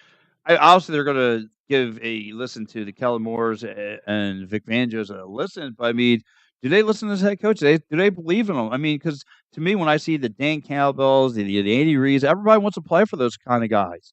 I don't know if anybody listen, wants. Yeah. I'll agree with you. The Dan Campbell situation I feel is unique because this guy's a throwback player, and he pretty much got that team to buy in. Yes. So I mean, I give Dan Campbell. I remember people were making fun of him. Just like they did with Sirianni, they made fun of him, and I think they're ready to go to a Super Bowl. To be honest with you, but I don't know, man. Like I said, as far as these two coordinators you go, they wanted to run the Vic Fangio system. So who better to bring in the guy whose system it is? But I'm liking what I'm seeing from Vic is that he's getting himself experienced guys. Like I said, he's got Caldwell or Barry. They both interviewed for the linebacking position. It's just whoever they choose to get. Either or, you're gonna have a good linebacking coach. So that tells me right now where the Eagles. It kind of shows the Eagles' hand a little bit because now you're seeing, okay, well, if they're bringing in Mike Caldwell, which means now they could be going after a Patrick Queen out of Baltimore or, some of the names that have been linked to the Eagles in the offseason, Tyler Boyd coming here as their, third wide receiver. Austin Eckler and Jonathan Taylor, as Mike brought up. I love Eckler. The only problem with Eckler is you can't stay healthy. Same thing, Jonathan Taylor. Jonathan Taylor's a beast too. But again, these guys, Taylor coming off of a major injury, so Howie likes to go get those guys. Like I said, Taylor's coming off of an injury. He's got something he wants to prove. You might be able to get him for a 1-year deal as a running back. But I feel like the Eagles got to go and get a bell cow back that they can develop. Right. And then, like I said, we'll see what they do coming up. I mean, Mike, the all season, right away they attack it. Howie's already making moves. Whether the fans agree, with the defensive coordinator or the offensive coordinator, Mike, and now I'll ask you too. What grade would you give the moves so far of bringing the OC and the DC? You can't give them. I mean, just looking on paper. If you're looking at it on paper, I would give the Kellen Moore signing a B because it's a big upgrade from what they had. Okay. And Kellen's going to run the offense. Like I said, with him, we're going to find out who was the brains in Dallas because you're going to see. I feel like the Eagles' offense is very complementary and very close to Dallas's offense. Even though they kind of pooped the bed, going late in the year, when things were going right with the Birds, they could move the ball with anybody. And they have just as many good skill position players as the Cowboys, though. So I want to see whether if it was all McCarthy or whether if it was all Moore, because when he did go to L.A. to be with the Chargers, like I said, the Chargers, it wasn't a lack of offense until Justin Herbert got hurt. Once Justin Herbert got hurt, that was it. But when Herbert was in there, they just lost close games. Their defense couldn't stop nobody. Right. So you already know what you're getting with Fangio. Yeah. Just go back and look at the 2018 Bears. Right. And, it's going to be a lot of fun. But listen, Mike, we got We got some good games today. We're down to the final four. Oh, hold on 1 second. Remind you guys, this is brought to you by David R. Cherry at CherryInjuryLaw.com. That's right, workers' comp, motor vehicle, personal injury, criminal law. David R. Cherry is the man with a plan to fight for your rights. Call him at 610-565-0300 or go to CherryInjuryLaw.com. Dave Cherry will help you out in your workers' comp, motor vehicle, personal injury, and criminal law reasons. Give him a call at 610-565-0300. So here we are again, Mike. Down to the final four in the NFL. Who's walking out of the NFC to the Super Bowl? Who's walking out to the AFC to the Super Bowl? Who do you have? What's your predictions? My predictions for today, AFC Championship game, I have the Baltimore Ravens outlasting the Kansas City Chiefs 33-30. Justin Tucker kicks the game winner as time expires. Lamar Jackson is your game MVP for the AFC Championship game. NFC Championship game, we already know it's the 49ers. The 49ers, they don't win NFC Championship games. I don't care if they're at home or not. The Lions are the better team. The Lions pull the upset 31-23. Wow. I'm calling it in the Bay. They looked so sloppy a week ago, did the 49ers. And I don't believe in Brock Purdy. I believe that Lions pass rush will get to him today. And guess what? The 49ers ain't the most physical team on that field. Dan Campbell's Lions are just as physical as these 49ers, and the Lions can run the ball. The Lions have a two-headed attack that can run the ball. The 49ers rely too much on Christian McCaffrey, and I'll tell you what, a banged up, if Deebo Samuels was healthy, my vote would have swung towards the 49ers because I feel like, but with him being banged up and coming back, it puts a little bit more pressure on Ayuk. It puts a little more pressure on George Kittle. And I'm sorry, I just feel like the Detroit Lions, their offense, I like their offense going against that defense because as great as that defense is, they're suspect on the back end. You know, you made me laugh just thinking about everything you're saying because it's almost like it's a wrestling work to me because to me I think the whole world is rooting for the Ravens and the Lions to walk out of this, and I feel like the heels or the Kansas City Chiefs and the Niners, like everyone's against them. No, not everybody's against them. If you look at the betting odds, dude, San Francisco's what? No, but on paper, well, I guess in Philadelphia. Well, of course. Yeah, I mean, well, you know, we had to deal with the Niners fans talking trash, and well, that's the thing is, I think all the talk, which has been the problem with this team. Listen, Niners fans, Niners Nation, they're worried. You think so? Oh yeah, they're worried. Listen, they have Justice. Oh, they already had. What was the guy who came out and said, "Oh, the underdogs again." They're like your 7.5 point favorites, bro. Yeah, 7.5. They were 7 to open. This is what another reason that tells me too. They opened up at 7-point favorites, which means if you're betting, you get Detroit with a touchdown. Okay, that line has dropped significantly, which means that's telling me that Vegas won the money. The people were jumping all over the Lions at 7.5. They were like, "Oh, you're going to give the Lions a touchdown?" A lot of it went. I believe it's like 4.5 now. So for it to swing that far down, and with San Francisco being a home team, I didn't like the way that they played against Green Bay. I thought Green Bay should have beat them. Oh, in all honesty, Green Bay should have beaten them last week, and I think they know it. This Lions team is way better than that Green Bay team. Jared Goff, Jordan Love's a good quarterback, but he's not up to Jared Goff's level yet. And I want to see their linebackers try to stop that rookie tight end, Laporta. I think Laporta has a big game. There was a 49 Twitter guy who said, "Underdogs yet again. Time to rewrite the script. Prove everyone wrong. Everyone is doubting the 49ers." This thing got retweeted 1,600 times. Wow. And people going, "Dude, you're 7.5 point favorites." Let me ask you, Al, what's your predictions? Not too undifferent from what Mike's saying there. Let's start with that Niners game. I think the Niners do lose as well, and it's not me being an Eagles homer. I really am believing in this team, the Lions team. Dude, they're just hard to game plan for. Like if you try to take away their running game, their backs can catch the ball coming out of the backfield. Jahmyr Gibbs can catch it coming, and then they got a 3-headed wide monster on just their wide receivers. They got Reynolds, St. Brown, and Jamison Williams. that's not including the tight end Laporta. Like, how are you going to slow this team down? I mean, they bucked the trend a lot. I mean, I remember during the draft, we were all roasting Dan Campbell during the draft.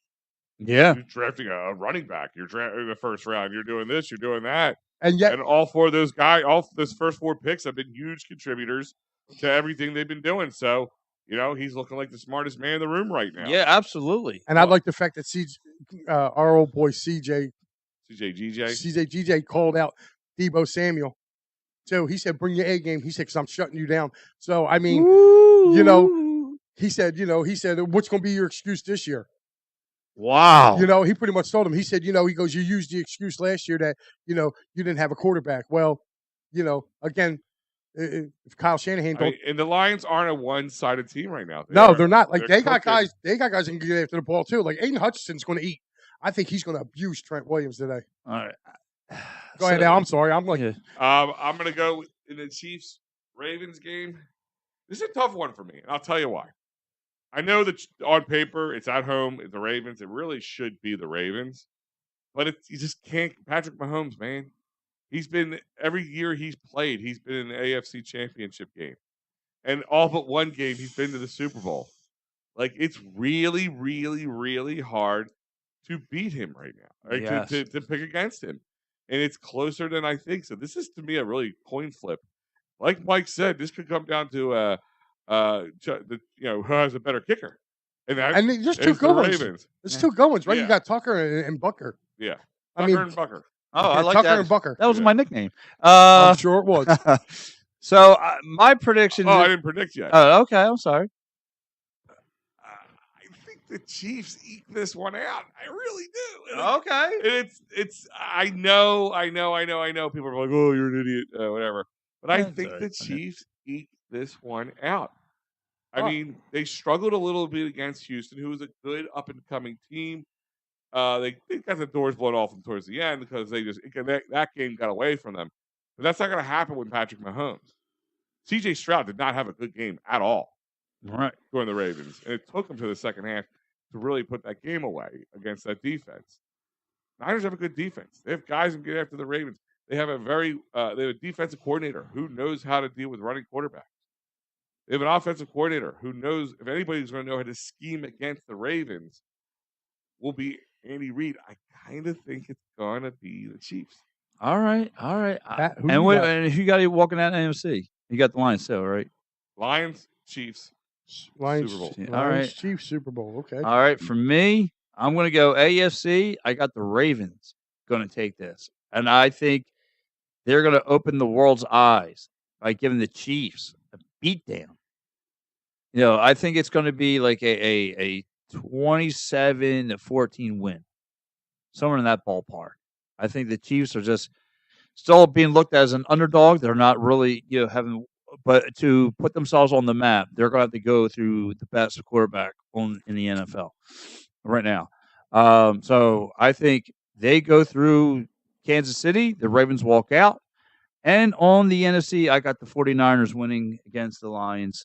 I know people are going to roast me. That's because you're a Niners fan. Your fanboys coming out. Look at you. Look how rosy and happy you are. That's exactly what it is. I just think that, listen, if the Niners won, it wouldn't blow anybody's mind. No, but I mean, with the Niners facing, again, they find ways to win. So to me, you know what's funny? All three of us have a different Super Bowl. There you go. You have Chiefs, Lions. Pat has Ravens, 49ers, and I got Ravens, Lions. All different. So I'm actually going to take a picture of this because I wrote down everybody's. Yeah, we could post it later. Who's the biggest knucklehead at the end of the day? Oh yes. That's what we got to write. You know what I mean? Who's the least of the knuckleheads? Who's the dumb?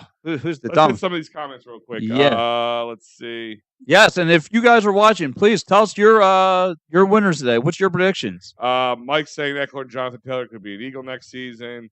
Cousin Steve saying Jeff didn't use common sense. Of course, players are going to go back someone who doesn't make them practice hard. Wow. Kind of what I was talking about earlier. I think this team looks at Nick as the devil they know versus the devil they don't know. I think the team looks at Nick as the guy that they can control. How about Derrick Henry? It depends. Bag of balls, yeah. Anything else, no. Hey, Mike Kellen is very pass happy. Just saying. Yeah. He might have been past happy with Dallas, but again, Dave, and I And maybe respect. he had to make his mistakes in Dallas to learn. Well, here's the thing too. Like again, I don't know with McCarthy being an offensive guy too. Dave, was it really all Kellen Moore? I mean, look at your team this year. They were kind of pass happy this year. They kind of abandoned the run this year. So was it really all Kellen, or is that who you guys just pinned it on? You know what I mean? So again, we're going to find out. You guys have different coaches, different coordinators, and the same results continue to happen. Like at one point, you got to look a little deeper. Cousin Steve, again, 90% of the people want Lions versus Ravens. Mike says Lions versus KC in the Super Bowl. Okay, Mike, we're on the same page there. There you go. Gotta shake my head every time I see Brian Branch and CJ GJ. Yep. That's another thing, too. Like, 49ers are going to be like, Brock Purdy's going to have a tough time passing in that game, especially with them two guys sitting back there. Bump the whining 49ers and their fans. The Niners are Super Bowl or bust. This is like the 4th or 5th year in the NFC Championship game. Yeah. They're 1-3 in the NFC title games. Yeah. I had to bring that up to a friend of mine who's a 49ers fan who wanted to such brag about the Eagles not making it. Imagine how many fewer missed assignments there would have been. Oh, yeah, just a few more. How many guys wouldn't be colliding in each other, too, on top of it? If I'm being an Eagles homer, I do not like the 49ers or the fan. I mean, that plays a little bit into it. Yeah. But I'm trying to subtract that for me, and I still can see it happening. I think it comes down to coaching. Shanahan is better than Campbell. Dave, do you really believe that? Because Shanahan is the choke artist of all time. Yeah, he's the biggest choke artist. And, I'll take a guy who's getting there for the first time over him. I mean, he's the biggest. I think he's the biggest reason that San Francisco doesn't get to the Super Bowl. I think he's a good coach, but it's like he's a regular season guy. Is he always a bridesmaid? Never going to be a bride situation with him? Pretty much. I mean, I don't trust him at all. Dave says, there you go, Dave. Listen. Hey, look, listen. No, I'm messing with Dave. Yeah, of course. It says, do you think Mahomes is having a problem with his teammates considering his outburst? Well, good question, Lovey. Yeah, I think he was more frustrated than with his. I mean, listen, when you got guys who are wide open and they're dropping the ball, and then stupid offside I told you, things. MVS. I used to have that guy for. He got 49ers and Chiefs. So, you're getting a Super Bowl. You're getting a Super Bowl rematch from a couple years ago. Ooh, Mike trying to prevent revisionist history. No, I'm just letting you know. Ravens and Lions. Me and Joe are on the same page with that one. Ravens and Lions. And by the way, guys, I am not wearing throwback. I'm not wearing 49ers colors. Now, what says stars on your head? It says stars real big on there. I know. I'm just showing. I'm repping my 1985. He was at the Wawa before the show and got roasted by some people. Yeah, some guy literally looked at me and was like, dude, I can't believe you're wearing those colors. And I said, read the hat, dude. It says Philadelphia Stars, USFL. This is my throwback Kelvin Bryant 84 jersey. Well, Brad must have been just chiming in. Yeah, Brad, we all kind of have a different outlook. Me and Mike both think the Niners actually will lose to the Lions. Pat, of course, being a huge Niners fan, decided pick otherwise. The Niners. I think the Chiefs are going to win, and these other guys think the Ravens are going to win. So it's supposed to be pretty slow. I'm not an 11-year-old boy anymore. Okay, I can make up my own mind. Wise. Shanny's the biggest reason for the 28-3. Yeah. Listen. Listen. All you have to do is go back a year ago. Shanahan got. What's up, guys? Ravens defense will. What's up, Kilrain? What's up, Kilrain? We'll get at Kermit Mahomes from all sides. Kermit Mahomes. Wow. Listen, I really do. Ravens versus Niners. I can't imagine agreeing that I'm agreeing with a Niners fan.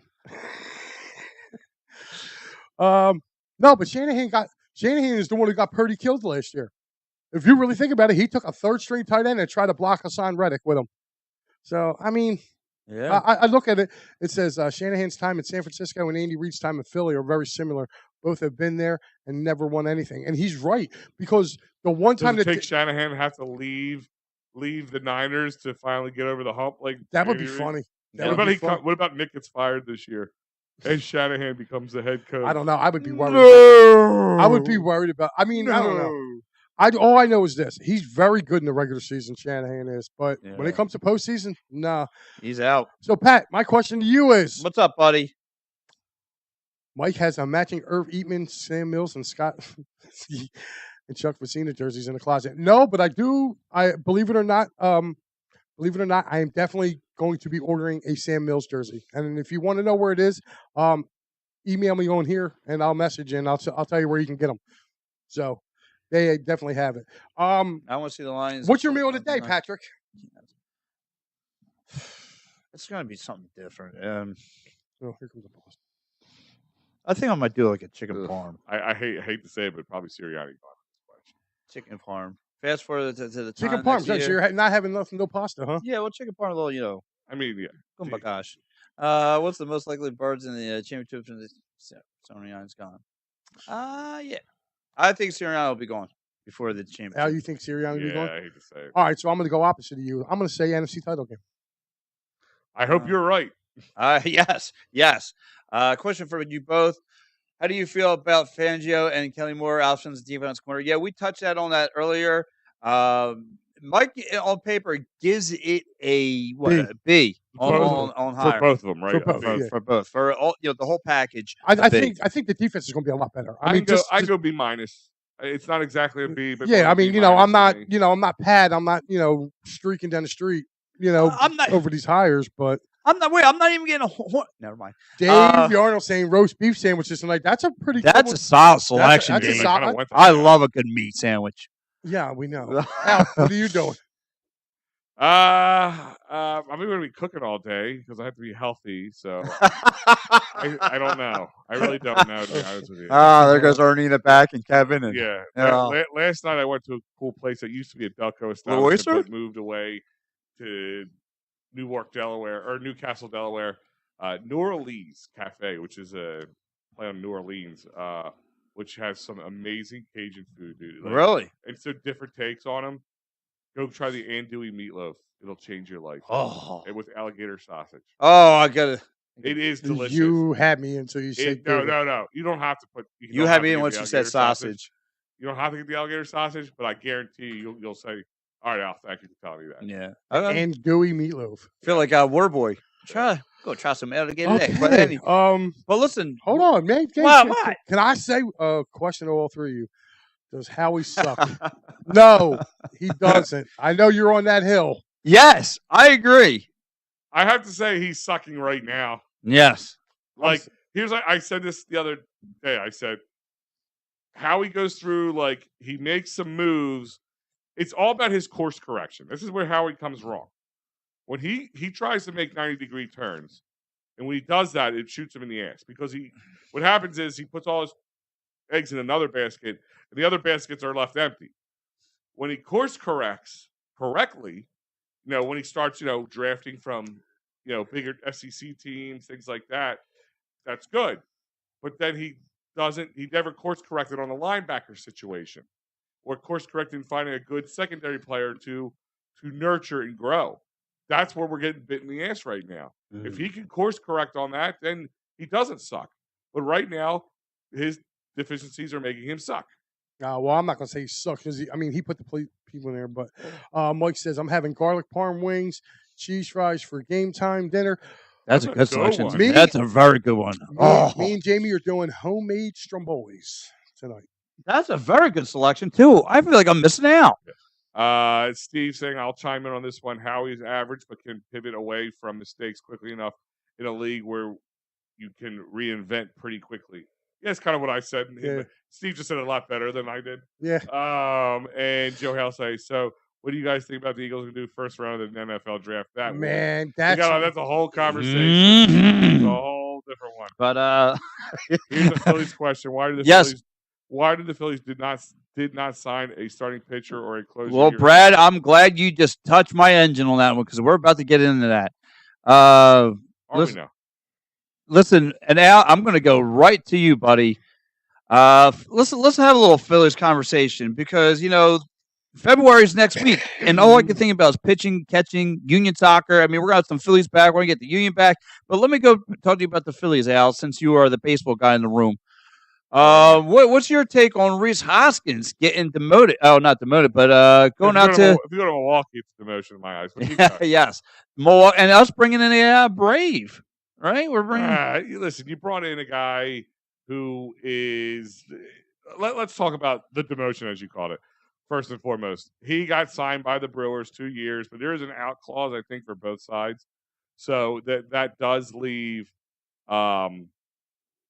Yeah, like if he a doesn't, little wiggle room for both sides. But at the same time, good luck to him, man. He needs a spot where he can go and he'll be back. strive. He'll be He back. could be, but there was Listen. no place for him. Yes, There I is agree. no place for him on this team right now.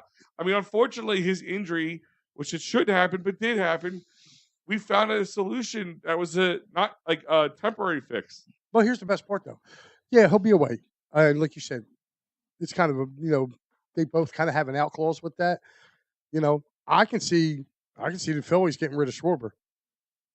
I mean, you have an everyday left fielder with Marsh. You can make Marsh your everyday left fielder.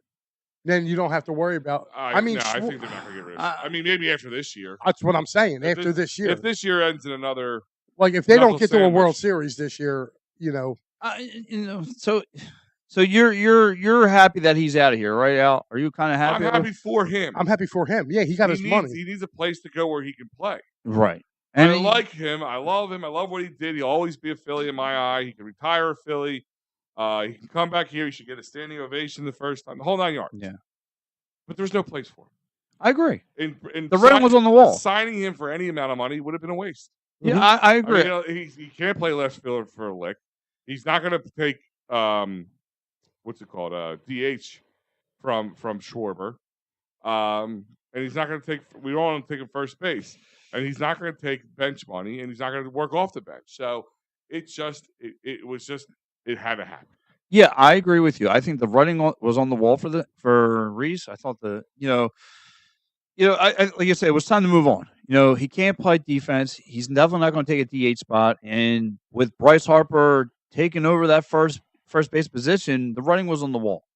So there was no place for him, and this was the best opportunity for him to go out to Milwaukee. I think Bryce made a career move because now he's playing first base, dude. He probably added another 3 years. Why do you think he wants an extension? Yeah, that's why exactly. Like I think he just added another 3 years onto his into his career by doing that. And you figure he's going to be a DH later on in his career anyway. So. Right. I mean, look, and to your guys' point, look, did Reese have some big moments in the Phillies uniform? Absolutely. Was he clutching some big, with some big home runs? Yeah. But his strikeout ratio was almost like parallel to Schwarber's. I mean, you just couldn't have that. Like the 1-2 punch with him and Schwarber were bad. It was like on Mac 2 out. You couldn't have that. So again, once Bryce Harper got moved over the first, that was it. Although I would have liked to see what this lineup would have looked like with Reese in it with Trey Turner. You know what I mean? But I guess we'll never know because, like I said, I think, like Al said, I think it's good for Reese. He gets to go play in Milwaukee. He'll be a first baseman or a DH out there. And again, he's not there long term. So again, we're entering year 3 of Kyle Schwarber? Yeah. So I mean, who's to say the Phillies don't? If Schwarber has a down year this year, who's to say the Phillies ain't going to move on for him?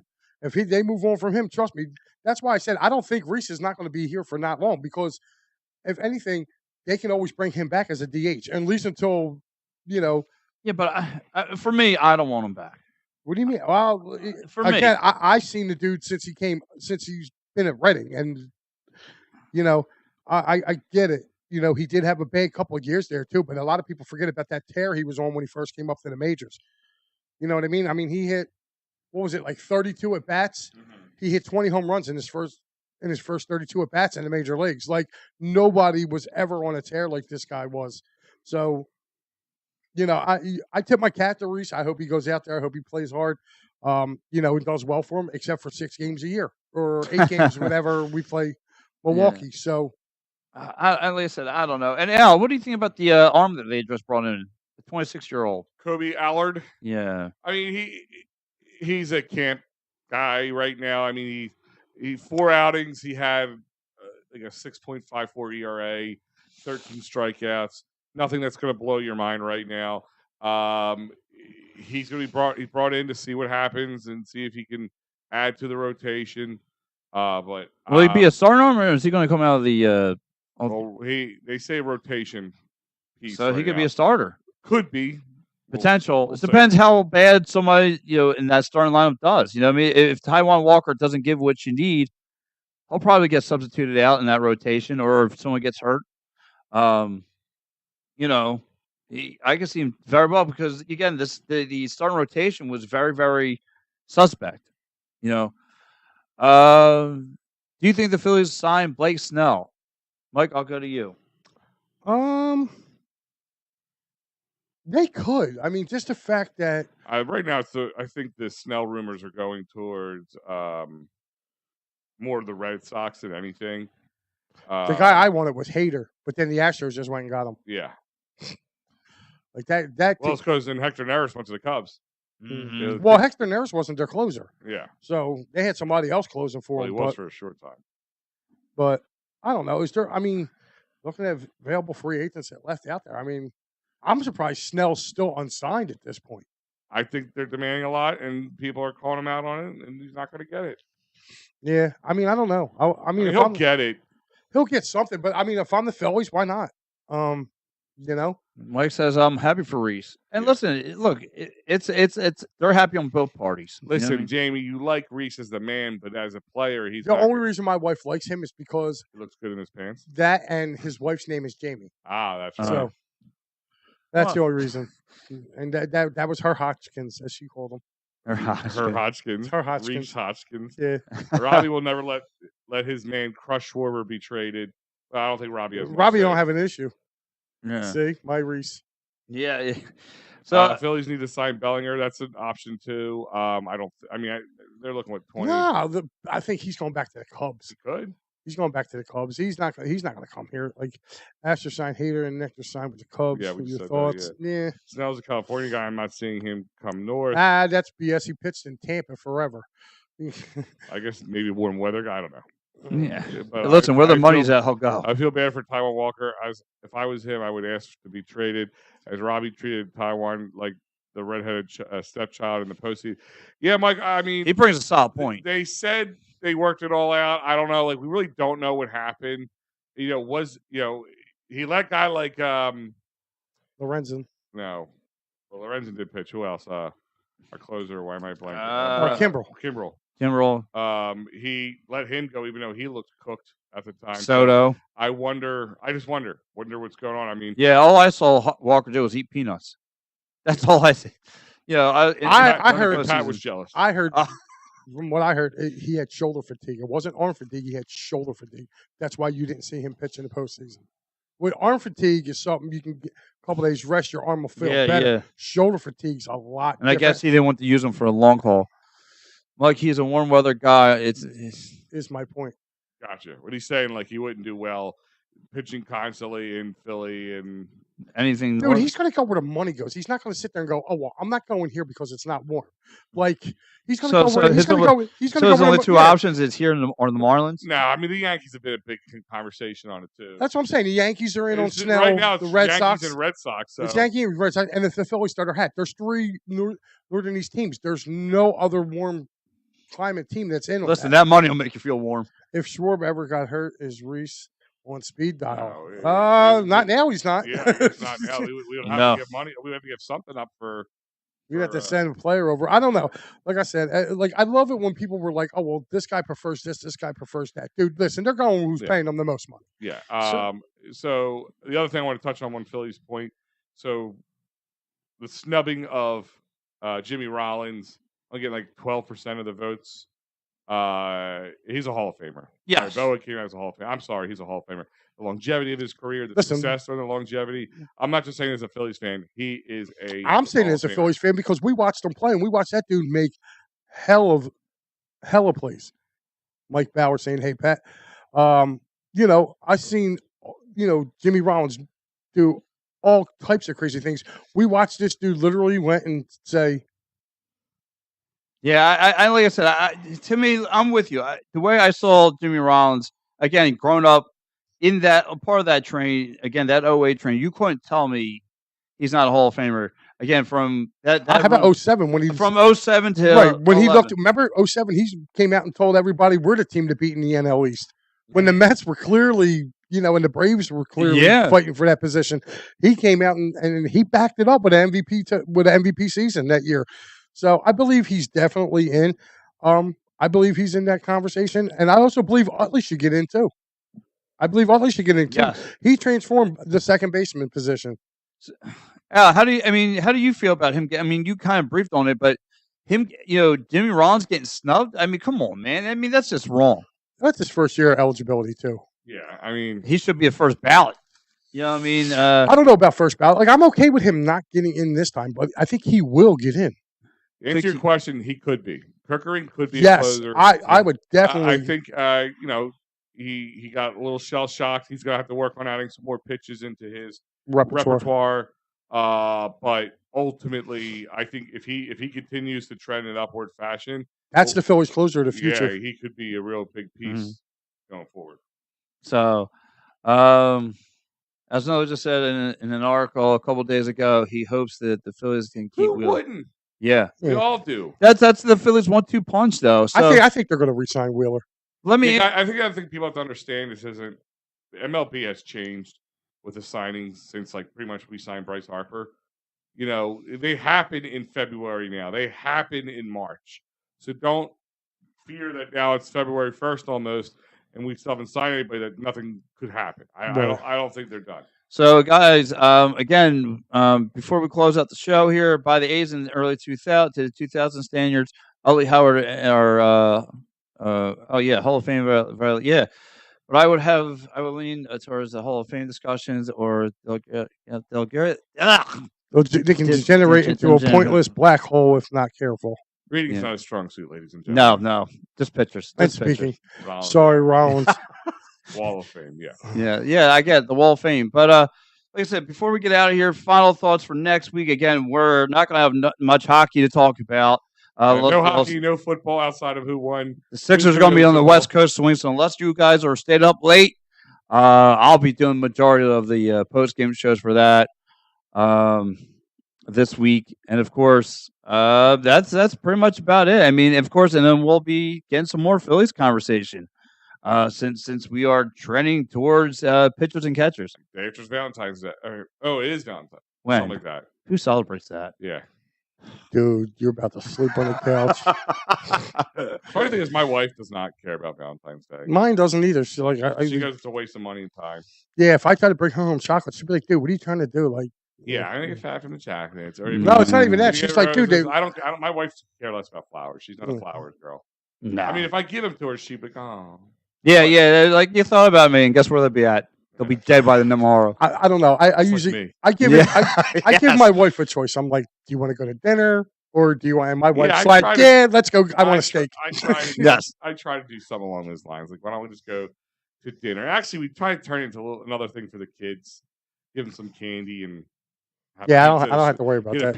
My kids are grown. Matter of fact, you stole the one earlier. And the Valentine's is what, during the week, so that's gonna be hard. Yeah, because that following weekend, hopefully, we'll be up at the Meadowlands. Yes, let's go. But anyway, guys, listen, we're about to close out the show. Thank God, because I've been doing an hour and a half with you. I'm about to 43 minutes to be exact. Yeah. Thank you guys too for staying with us this long. I know getting up early. I mean, having to look at my mug and listening to Pat. I mean, Al does the smart thing. You don't have to see Al. He's just the voice of God. Use baritones. Yes, get your morning going. Yes. So, but honestly, from me and Pat, man, we definitely want to say thank you guys, because we are nothing without you guys, and we love the fact that you guys comment. Yeah. So, and again, one more, guys, before we get out of here, stay tuned. 9:00 tonight. If you guys want to hear me just go off about the Philadelphia Wings, catch me 9:00 tonight with All Across All Time with Double G, Double S, and Double F, Double M. We're any more doubles in over there? I mean, Jesus. We got double bubble all over the place. Gary, Mike, and Sean. Yeah, we're going to be talking Philadelphia Wings and All Across All Time from all NLL. So, guys, action here. Also, there will also be coming out, and go on our YouTube page too. There's other stuff out there. A lot of draft coverage is already dropped. I mean, a ton of draft. Yeah, definitely go check that out. And also, guys, be aware. Be aware too. Also, keep on EOP for you wrestling fans. Joey Woods was down at the Royal Rumble last night, so I'm pretty sure he'll be sending content over from what he got last night down there.